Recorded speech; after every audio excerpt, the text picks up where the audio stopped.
simply must have seen the answer with your own eye. I'll start with the Sixers because I feel like that's It's a hot topic. Kinda.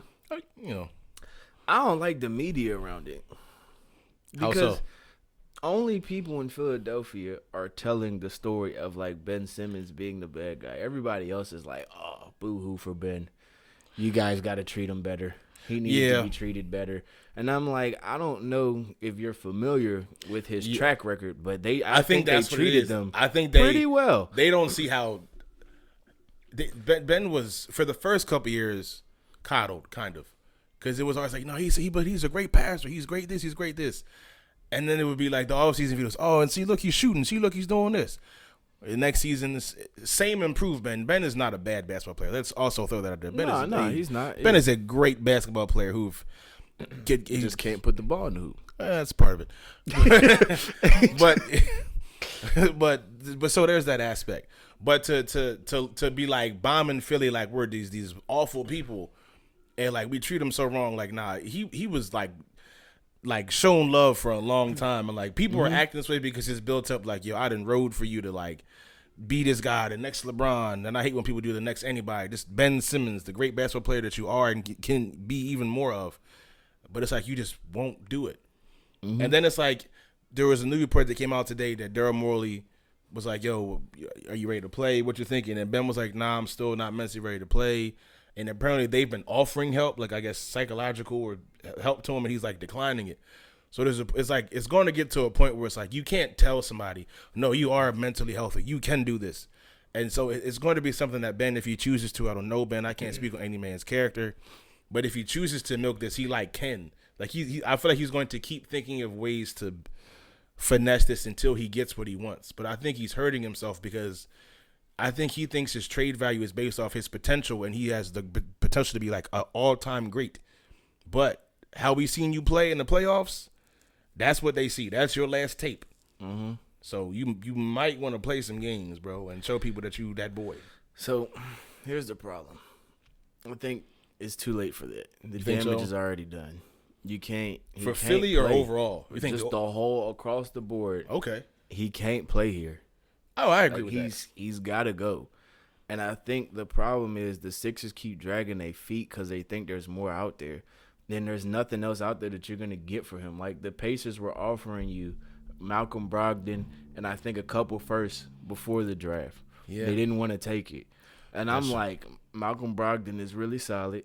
I was like, he's more than solid. If it wasn't for the injuries last year, I think he probably would have looked better than what he did. But Malcolm Brogdon is really solid. You're not replacing him with a scrub. You know what I mean? You're getting something back, and you're going to be able to draft. Yeah. But you said, no, we're not doing that because, there's more out there.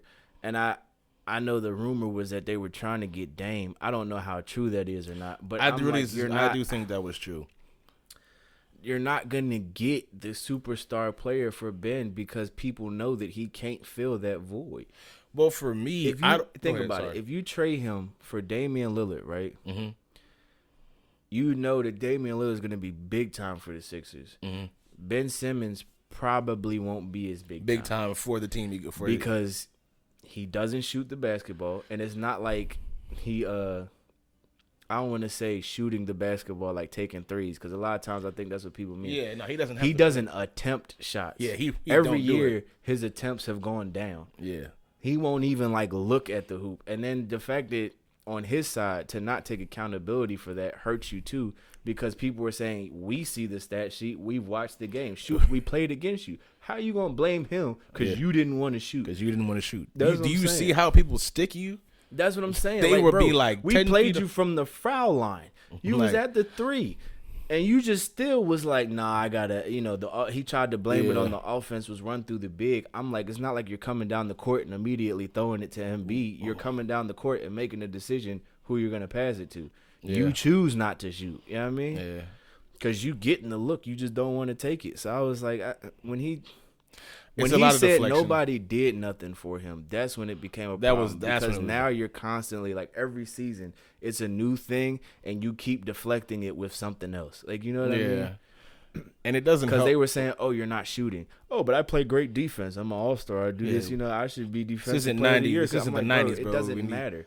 This isn't the era of Gary Payton, or he could, and even Gary could get us a bucket. That's like, what come I'm on, saying. man. Like, That's what I'm he saying. gets a lot of buckets, actually. And he don't want to do that. I'm confused. I don't understand. Well, I think the thing that's also going to hurt them is too. Ben, my homie pointed out, Ben looks great and like all these great things when we're pushing the ball. But when our other best player and probably the best guy on the team is the center, you can't really run an offense like that with how Embiid plays. Mm-hmm. So we're going to need to have half court sets. And when you watch the games, there's times we legit look lost on there. It's just like, all right, we'll find a way to get it to Embiid, but he's triple teamed sometimes, and we're passing the ball to him while being double team and triple team. It's like, yo, I would just love if my point guard could just hit a little 10-footer right now and take some pressure off our 7-foot guy there. Because if nobody, it's literally on 4-on-5 at that point. If they know you're not going to score, okay, we got to get Tobias and stuff. We got to get the wings. Or they're not going to shoot every darn three that they possibly can. So we'll just put 2 on the big man and just zone it. And then Ben's not going to shoot. So 4-on-5. And then Embiid is still averaging 30. And also, I mean, I have McCrow with Embiid too. It's not like Embiid is perfect on this whole manner because he's not. But I mean, he's been the man producing. So you got to defend the guy that's putting points on the board, putting W's on this. On the problem with Embiid though is very fixable. If he had help, I agree with that. I don't disagree. He just need one player, and it was supposed to be Ben, but he never wants to be that guy.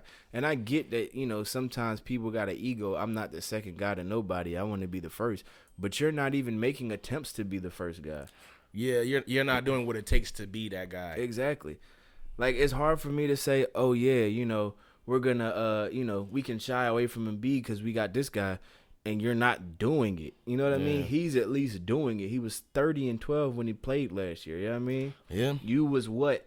14 and 7 and 6. Like, it's cool, but still, like. And then you had the games where you had 30 and you played aggressive. But I think once Ben got into his head that maybe he thinks he can't shoot or maybe he doesn't like his free throw percentage. Like, I think once that got to his head, then psychologically he was like, he psyched himself out of his own game. Like, mentally, if you don't feel like you can go out there and ball, you're not gonna ball.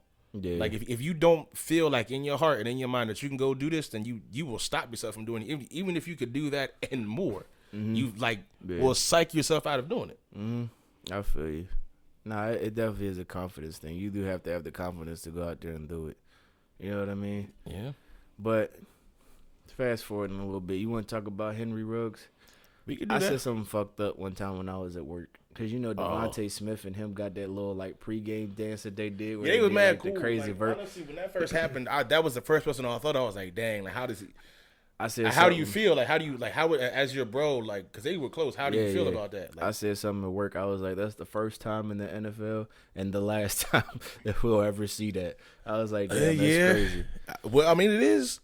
Yeah. And it's like, I feel for, it's just messed up, man. Like, that was a young man, but he did something that was a young lady, bro, that, she lost her life. I just want to say for the record, before that, just to get this out the way, he's going to be facing, 25 to life. Bro, legally, I know a lot of people was reading the law and bro, he's going to get 20 years. He's going to get 25 to life. He's black in America.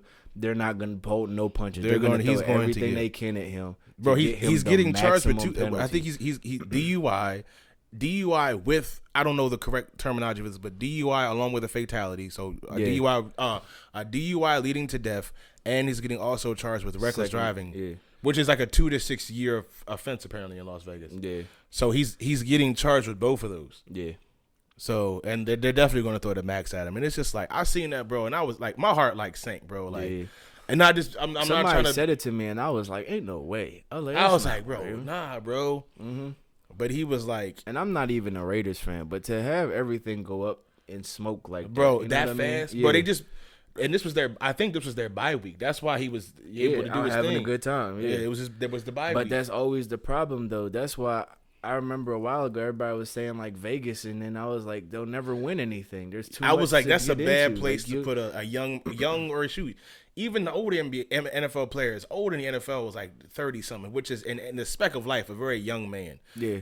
Tom Brady is really, I know him, but he's really only 40 years old, and hopefully he's gonna live a long life after football. But 40, that man's not 80. Yeah. Sports wise, he's old. Mm-hmm. So to put a 21 to 22-year-old kid out there in the middle of Vegas, and every kid don't get to bring their family out there, their mom, and everybody. He might, I don't know where he's from, but he's probably out there maybe he got a girl, maybe he got a homie out there. Well, he guys went to on Bama, team, so he's got to be something Southern. right? So, well, not necessarily. No, you're right. But I'm just saying, though, usually I feel you. I don't think players really travel that far. Like, I know. I think they try to go right, to they the don't- closest big school that they can. You know what I mean? But to be out there with millions of dollars, and every 22-year ain't the same. Henry's actions don't define actions of every 22-year-old young male, but to have multi-million dollars and to be, for lack of a better term, by yourself in Vegas, bro, where anything is possible, pretty much. That's like, man. Yeah. No, that's tough. And it was just a mistake. You know what I mean? Yeah, He was that's just why trying I to was have like, it was one mistake. It wasn't. It's and not you're right. done. I'm not condoning what he did or the No, loss no, of that no, young no. lady. I get what you're but saying. it was like I I know his mentality was like I'm out here shooting. Like he was just like I'm in the league. It's my off time. I got a Corvette. I'm out here doing something. Yeah. But that cost him. Yeah, nah, for real. It cost him and even more significantly, the cost of somebody's life. Like that's the part. And she was only 23, bro. Yeah. She was. But that's why I say it's a terrible place to be. It's too much to get into. Yeah. It's too much trouble to get into. Way too much trouble, You're in bro. the middle of Vegas. Like, that's what people do out there. It's a party town. We're here to have a good time. And you mean to tell me you're going to give these 21-year-old, Millions of 20-year-old dollars, bro. just to go out there and then we get to blow it at the Vegas Strip every night? You're going to get into something. You know what I mean? And it's crazy because I got a homie from Vegas. He was like, yo, Vegas it's so much more than the Strip. But it's also not much out here. It's like if you're not on the Strip or the old Vegas, Old Vegas, yeah. What is it, Fairmont, something like that. Yeah. Something, I know what you're talking about. The though, 'cause old I was Vegas. out there, yeah. It's not like Vegas is like a party just everywhere. It's like it's the Strip, and then it's just like houses and people. Yeah. So it's like it's really like the only thing to do. So he's been there for a year, and this would have been, I guess, a year and a half. So he's probably realized that. So he's like, well, the only thing to do is do this. So I'm gonna go do this, and here we are today. Yeah. I'm a little concerned. I'm a little bit confused on the details of what happened. Because there was also somebody in the car with him too. Yeah. Well, first of all, he's in a Corvette. Them Jones sit low to the ground crazy. Yeah, they do. So if he had a new one. They're like even lower. So if he got into the accident, I'm thinking in my head, how did he not receive more damage than what he got?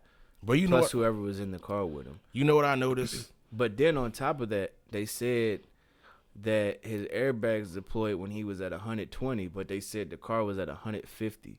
So I'm like, how did the airbags deploy at 120 if he hit the girl at 150? No, I didn't know that piece of information. I don't know. That's what I'm saying. So I'm a little confused on the details of how this went down. But then they're saying that they don't even have confirmation that he had a DUI. Really? They said, because what I read, they said that the prosecutors are going to have to prove that he was intoxicated. When the police report came out, they said that he looked impaired. Yeah. But you would look impaired after just hitting the back of somebody's car like that. Not that he looked. I don't know the term. He looked, just scientific term for basically looking like you had too much to drink.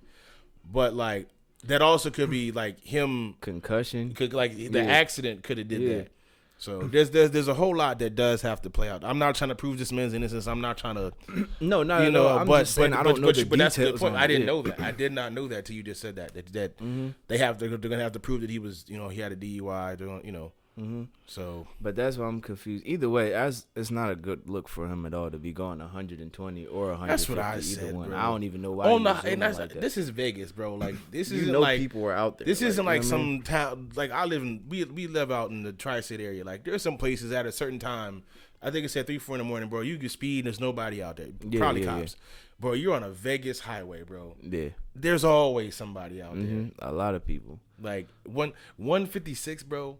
That's I get it. nuts. Vets go like fast. My pop used to have one back in the day. He had a 97. Bro, that you thing did is beautiful. 150. We ain't never been that fast. How the heck? He must be like a sports racer. Like should have been in the NASCAR. You going 150. Bro, that's the thing. Like for example, these cars have that power. Without you could act like everybody gets the Hellcat and the Demon. What's the Challenger, John? You have to get 2 keys for that. One key unlocks 500 horsepower. The other unlocks 700 horsepower. If you don't know how to hit, that's a lot of power. And it's not like you really got to jam on that thing to get there. when you press the gas on something that powerful, it's going to take off. Mm-hmm. Those vets have about, even the base model of 2012 vet, whatever vet, even the base models have at least 500 horsepower, maybe 495. Then you got Stingrays. Every car's got a higher model. With the higher model comes better interior, better engine. Yeah. The vet he had has like 600 horsepower. You can accidentally just be hitting that by just keeping your foot mildly on the gas and just holding it there. Mm-hmm. It's gonna move. Yeah. So he probably was just. And the dangerous part is, this is the dangerous part about newer cars. You don't even always feel like you're going that fast. Yeah. Like when you drive an older car, like if you're going 100, you feel like 100. 100, yeah. In these 2015s, even in the SUVs, bro, you don't feel like you're going that fast. Yeah, so he in his head, he's probably like, man, I'm just cruising, getting it. And next thing you know, nah, bro, you doing like 150 something. Yeah, but then Vegas and is low small. to the ground. But you gotta think Vegas is small. There's cops everywhere. How did he hit 150 and no one saw him? That's a valid point.